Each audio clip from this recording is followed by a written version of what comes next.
Bismillah, alhamdulillah, wa salatu wa salamu ala rasulillah, amma ba'd. Assalamu alaikum wa rahmatullahi wa barakatuh. Hurmatly dostlar, sabaqta Rasulantабыз жин жана шайтандар аламы. Жана өтүлүүчү маселебиз жиндердин адамдарга денелик тараптан зыян берүүсү. Ошонун ичинен ошол денелик тараптан зыян берүүсүнүн ичинде дагы бул балдарга зыян берүүсү. Балдардын балким жоголуусуна дагы себеп болуусу, аларды урдоосу, кыскасы балдарга өзгөчө зыян берүүсү. Бул маселеде пайгамбар саллаллаху алейхи вассаламдан хадис келет. Имам Бухари Жабир ибн Абдуллахтан келген хадисте айтат: балдарыңарды кеч киргенде, күйгүм киргенде чыгарбагыла дейт. Эшикке чыгарбагыла дейт. Үйдө болсо эшикке киргизгиле деген сөз. Себеп дегенде ошол убакта шайтандар таркайт дейт. Таркаган акыбалда болушат. Ал эми түндүн убактысы киргенде, мындайча айтканда иша дейт, куптандын бир убактысы киргенде, ошондо чыгара берсеңер болот дейт, кое берсеңер болот дейт. Жана Аллахты эстеп эшиңерди жапкыла дейт. Аллахты эстеп чыракдандарыңарды өчүргүлө. Жана челектерди, чакалардын үстүн жапкыла дейт Аллахты эстеп. Жана каптардын оозун бууп жапкыла дейт Аллахты эстеп. Эмне менен гана болбосун, ошону менен жаап койсоңор болот дейт. Мындайча айтканда, эгерде бир идиште суу болгон болсо, тамак болгон болсо, эгер капкага жок болсо, ошонун үстүнө бир калем болобу, ошого окшогон бирдемкени бисмиллах деп жаап койсо, демек шайтан буга таасир эте албайт деген сөз да бул нерсеге. Ошол жерде пайгамбарыбыз айтат, ошол күйгүм киргенде, бул шам убактысы, ошондо балдарыңарды эшикке чыгарбагыла дейт. Эмнеге чыгарбаш керек? Алымдар айтышкан бул маселеде. Бул убакта балдарды ошол чыгуусунан тосуу эшикке. Себеп дегенде бул убакта балдарда бул жанакы шайтандар, жиндер башкалкалай турган ыпылас, нажас нерселер көбүнчө болот да. Жана балдарда көбүнчө бул шайтандардын, жиндерден тосула турган зикирлер дагы, мындайча айтканда коргонуу зикирлери айтылбайт. Ошол себептен шайтандар ар кандай мүмкүнчүлүктү издеп, бул балдарга зыян бериши оңоюраак болот. Ошол себептен балдарды бул маалда чыгуусунан тосуп коюу жакшы болот. Ошол шам кирген убакта, күйгүм убактында, эгер балдар эшикте болсо, үйгө киргизип, үйдө туруп, анан бир аз ошо караңгы түн киргенде, мындайча айтканда ошол куптандын убактысы киргенде, ошол маалда эгер чыгыккысы келишсе, чыгарып койсо болот. Ошон үчүн бул негизи күйгүм маалы, эгер мындай карап кетсек, бул шам убактысы көп мындай, мисалы үчүн авариялар, ар кандай апаттар, бир балелер көп болгон убакытта, эгер көңүл буруп көрсөк, көп болот бул убакытта. Себеп дегенде ошол бирден бир ошол себеби, ошо пайгамбар ушул хадисте айткандай, ушул убакытта дейт, шайтандар ар кайсы баягы мындай жашаган жерлеринен болобу, ийиндеринен болобу, мындай таркаган акыбалда чыгышат да. Жана ошол акыбалда чыгуусу ар ким ошо адамдарга зыян беришке эң чоң бир мүмкүнчүлүктөргө кирет. Жана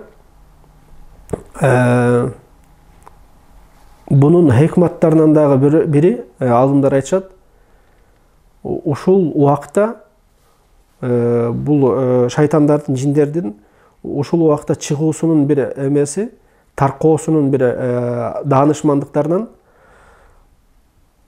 түндө, негизи караңгыда, күйгүмдө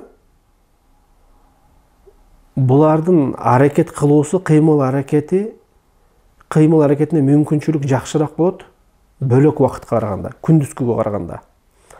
Себеп дегенде күгүм караңгы мал шайтандык күчтү өзүнө камтыган малга кирет да. Бөлөк убакытка караганда.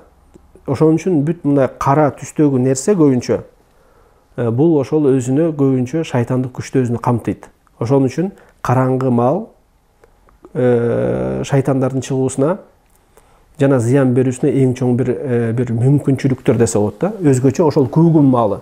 Ошон үчүн көп кылмыштардын баары ар кандай күнөөлөр, кылмыштар, кылмышкерлер ошол иштерин эмне караңгы малда кылышат да. Күндүз азыраак болот. Себеп дегенде ага ошол өзү шайтан жиндер дагы ошол адамдардан болгон шайтан жиндерге көмөктөшүп ошол иштерин кылат да. Мындайча айтканда адамдарга азгырып адамдарды васваса кылып ошол нерсеге түртүп көп ошол мындай күнөөлөрдүн, кылмыштардын көп бир себеби негизи ошол шайтандардын жана жиндердин ошол адамдарды түртүүсү менен дагы көп болот да. Жана эң негизгиси ошол бүгүнкү бизге таандык, бизге тиешелүү нерсе балдарга өзгөчө ушул маалда зыян беришет. Жана буну пайгамбарыбыз бизге кабар берип кеткен. Демек, ушул маалда балдарды шам маалында, күгүм маалда балдарды эшикте болсо эшиктен киргизип туруш керек бир убакытка. Эгер үйдө болсо чыгарбай тосуп туруш керек ошол маалдан. Ошол жерден токтоп турабыз бүгүнкү сабагыбызды. Ал эми дайыма үйрөнүүчү дуабыз, бүгүнкү дуабыз бул дуа намазда жана Куран окугандагы намаздагы шайтандын васвасасынан каршы дуа да бул. Имам Муслим риваят кылган хадисте Усман ибн Абил Астан, Усман ибн Абил Ас пайгамбарыбызга күндөрдүн биринде келеткен, келип туруп пайгамбарыбызга айтат экен: "Ey Аллахтын элчиси, шайтан дейт, кээ бирде мен менен менин намазымдын жана Куран окуумдун ортосуна тоскоолдук берет" дейт. Ар кандай васвасаларды салып, ошондой нерселер менен тоскоолдук берет, мындайча айтканда, зыян берет деп атат. Ошондо пайгамбарыбыз саллаллаху алейхи вассалам айткан экен, бул шайтан деген. Ал шайтан Ханзаб деп аталат. Анын аты Ханзаб дейт. Эгерде келечекте ошондой нерсени сезип калсаң дейт, эгер сезе турган болсоң ошондой васвасаны, ошондой зыянды, анда шайтандан, ошондон Аллахтан коргонуу сура дейт. Аузу биллахи минаш шайтанир ражим деп туруп коргонуу сура дейт. Жана 3 жолу сол жака түкүрүп кой дейт. Мындай түкүрүктү чыгарбаган акыбалда бир-аз деп 3 жолу түкүрүп коесуң. Демек, кимде ким намазында бир васваса боло турган болсо, азгырыктар боло турган болсо, намазынан тоскоолдук берип аткан болсо, ошол окуган Куранына тоскоолдук боло турган болсо, аузу биллахи минаш шайтанир ражим деп туруп 3 жолу сол жагына түкүрүп койсун. Анан ошол Усман ибн Абил Ас айтат, ошондой бир акыбал болгондо пайгамбарыбыз айткан нерсени мен жасадым эле дейт. Аллах Таала шайтанды менен алыстатты дейт.